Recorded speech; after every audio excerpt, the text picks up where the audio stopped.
किसान भाइयों नमस्कार, मैं पुनीत सिसोदिया। किसान भाइयों, आज की इस वीडियो में हम आपको NPK 05234 के बारे में जानकारी देने वाले हैं। आप मेरे हाथ में देख रहे हैं NPK 05234 है, तो इसके बारे में कंप्लीट जानकारी लेंगे कि NPK 05234 का उपयोग हमारी फसलों में कब अच्छा रहता है, यानी कि किस स्टेज में उपयोग करना चाहिए कि हमें अच्छा प्रोडक्शन चाहिए। उसके साथ साथ इसकी क्या डोज हमें देनी चाहिए, क्या क्या बेनिफिट हमें देखने को मिल जाते हैं, क्या इसका प्राइस आता है। उसके साथ साथ हम ये भी जानेंगे क्या कुछ फार्मर की फसलों के लिए, यानी कि कुछ किसानों के खेतों में NPK 05234 का उपयोग नुकसानदेह भी हो सकता है या नहीं, ये भी समझेंगे। तो कंप्लीट जानकारी लेंगे। वीडियो अच्छा लगे आप इसको लाइक कीजिएगा, अच्छा ना लगे तो आप इसे डिसलाइक भी कर सकते हैं। तो चलिए जानते हैं। देखिए, सबसे पहले हम बात करें कि NPK 05234 के अंदर होता क्या है। तो NPK 05234, N का मतलब नाइट्रोजन, इसमें 0% होता है। P का मतलब फास्फोरस, इसमें 52% होता है। K का मतलब पोटास या पोटेशियम, जो इसमें 34% देखने को मिलता है। तो इसके अंदर नाइट्रोजन नहीं होता है, यानी कि नील होता है। और इसमें हमें फास्फोरस जो 52% देखने को मिलता है, जो एक अच्छी मात्रा में इसके अंदर देखने को मिल जाता है। दूसरा, इसके अंदर पोटेशियम 34% देखने को मिलता है, उस भी अच्छी मात्रा में इसके अंदर देखने को मिल जाता है। सबसे पहले हम इसके अंदर जो तत्व मिलते हैं उनके बेनिफिट्स की बात करें तो फास्फोरस जानते हैं आप, बहुत ही आवश्यक तत्व हमारे पौधों के लिए। ये पौधे के जो रूट का विकास है, जड़ों का विकास है, उसको बहुत अच्छा करता है। यानी कि फास्फोरस यदि उचित मात्रा में प्लांट को मिलता है तो जो रूट का डेवलपमेंट है, यानी पौधे की जड़ों का जो विकास है वो फास्ट होता है, तेज़ी से होता है और अच्छा विकास होता है। और जब जितनी अच्छे जो डेवलपमेंट है हमारे पौधे की जड़ों का होगा, हेल्दी जड़ रहेंगी, उतना अच्छा हमें प्रोडक्शन देखने को मिलेगा। ओवरऑल जो पौधे की ग्रोथ है वो हमें अच्छी देखने को मिलेगी। उसके साथ साथ फ्लावरिंग स्टेज में भी इसकी काफ़ी ज़्यादा मात्रा में ज़रूरत होती है प्लांट के लिए। तो फ्लावरिंग स्टेज में अच्छी मात्रा में होता है तो फूल अधिक संख्या में आते हैं, जिससे प्रोडक्शन हमें अच्छा देखने को मिलता है। उसके साथ साथ ऐसा नहीं है कि हमें इसको रूट जब जड़ों का विकास हो रहा है उस टाइम पे ही ज़रूरत है, या हमारे फ्लावरिंग स्टेज में भी ज़रूरत है। हमें हर स्टेज में फास्फोरस की ज़रूरत है पौधे के लिए, लेकिन ये स्टेज ऐसी हैं जिनमें ज़्यादा मात्रा में हमें देना चाहिए। तो ये काफ़ी बेनिफिशियल होता है हमारे पौधे के लिए। उसके अंदर इसके अंदर होता है पोटास, जो 34% देखने को मिलता है। तो पोटास भी बहुत ही महत्वपूर्ण है हमारे पौधों के लिए।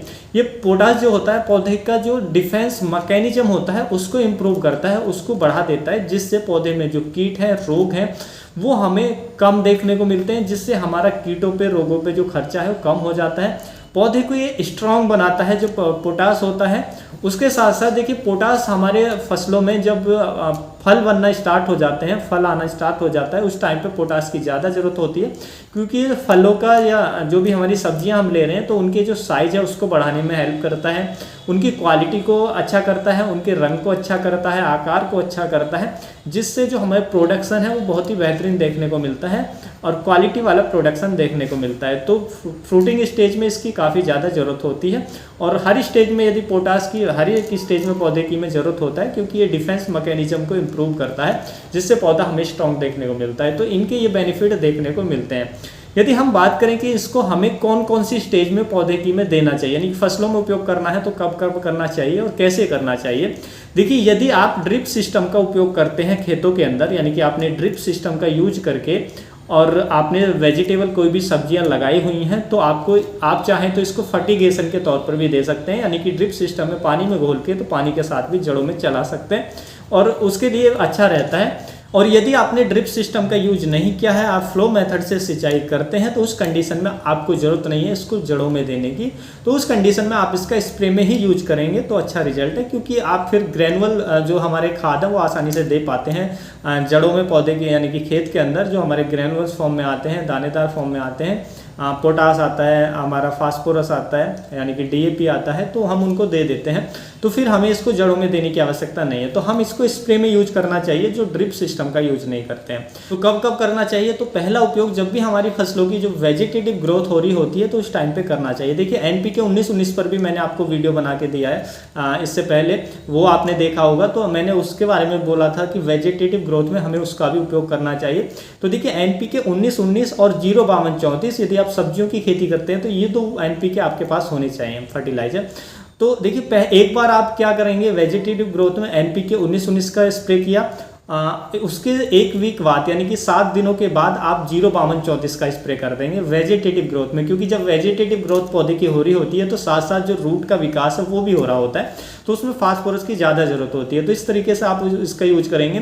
दूसरा, आप इसका 05234 का जो उपयोग कर सकते हैं वो जब भी फ्लावरिंग स्टेज से जस्ट पहले आप कर सकते हैं, तो क्योंकि ये फूल बनने में सहायक होता है, फूल अच्छे बनते हैं, तो फ्लावरिंग स्टेज से पहले कर सकते हैं। उसके बाद आपके जब फल बनना शुरू हो जाते हैं, यानी कि फ्रूटिंग स्टेज स्टार्ट हो जाती है पौधे के अंदर, तो उस टाइम पे एक स्प्रे ले सकते हैं। तो उस टाइम पे ये बहुत ही अच्छा रहता है, क्योंकि इसके अंदर पोटास होता है और फास्फोरस होता है। तो पोटास क्या करता है, जो हमारे फल होते हैं उनके साइज को इम्प्रूव करेगा, उनके आकार को, रंग को और सब कुछ, यानी कि उनकी जो क्वालिटी है उसको इम्प्रूव करने में हेल्प करेगा। तो उस टाइम पे आपको ये स्प्रे दे सकते हैं फ्रूटिंग स्टेज में। और फ्रूटिंग जब आपका फल है थोड़ा बड़ा साइज का हो जाता है तो एक बार जब दे सकते हैं, यानी कि 3 से 4 स्प्रे आप ले सकते हैं एक फसल के अंदर। तो इस तरीके से आप लेते हैं तो काफ़ी अच्छा रिजल्ट आपको मिलेगा। तो आपको एक NPK 19-19 आपके पास होना चाहिए, NPK 05234 होना चाहिए। एक बार NPK 19-19, दूसरी बार NPK 05234 का स्प्रे करें, बहुत अच्छे रिजल्ट मिलते हैं, हम इसका उपयोग करते हैं। और देखिए इसकी जो डोज हमें रखनी होती है वो रखनी होती है 4 से लेके 5 ग्राम पर लीटर पानी में मिलाकर हमें स्प्रे करना होता है। 1 एकड़ के लिए एक बार के स्प्रे के लिए 1 किलोग्राम की मात्रा पर्याप्त रहती है। पौधा छोटा है तो डोज आप कम यूज करेंगे, यानी कि 2.5 से लेके 3 ग्राम। यदि पौधा छोटा है तो इतनी मात्रा में यूज करेंगे। पौधा आपकी फसल मैच्योर हो चुकी है, बड़ी हो चुकी है, तो डोज आप जो मैं बता रहा हूँ कि 4 से 5 ग्राम पर लीटर मिला करके स्प्रे कर सकते हैं। तो इस तरीके से स्प्रे आपको करना है। इसकी जो कीमत आती है 1 किलोग्राम की, वो हमें 120 से लेके 130 रुपये की रेंज में मिल जाती है।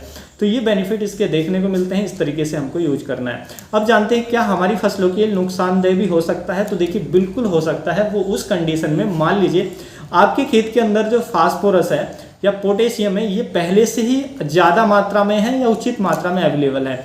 तो मान लीजिए आपके खेत के अंदर ये पहले से ही ज़्यादा मात्रा में है फास्फोरस, पोटास, और फिर आप इसको ऊपर से देते हैं या ड्रिप से देते हैं, तो उस केस में ये आपके पौधे के लिए टॉक्सिसिटी उत्पन्न कर सकता है। क्योंकि कोई भी तत्व ज़्यादा मात्रा में पौधे में जाता है तो वो पौधे के लिए जहरीला बन जाता है। उसके जो विकास है, उसकी जो ग्रोथ है, उस पर विपरीत असर डालता है, उत्पादन पर, हमारे पर विपरीत असर डालता है। इसलिए यदि आपको जो सॉइल टेस्ट है वो कराना चाहिए। अब हमें मिट्टी का पता होना चाहिए कि हमारी मिट्टी में क्या तत्व की अधिकता है, क्या तत्व कम है। तो हम उसी के अकॉर्डिंग जो फर्टिलाइजर का मैनेजमेंट है उसी के अकॉर्डिंग करेंगे। तो जब हमें पता होगा कि हमारे फसलों के अंदर ये तत्व कम है तो हम उसको डालेंगे, और वो जो अधिक मात्रा में पहले से अवेलेबल है तो हम उसको नहीं डालेंगे या कम मात्रा में डालेंगे, जिससे जो फर्टिलाइजर है हमारे पौधे के अंदर बैलेंस मात्रा में जाएंगे। तो जब हमें प्रोडक्शन अच्छा देखने को मिलेगा।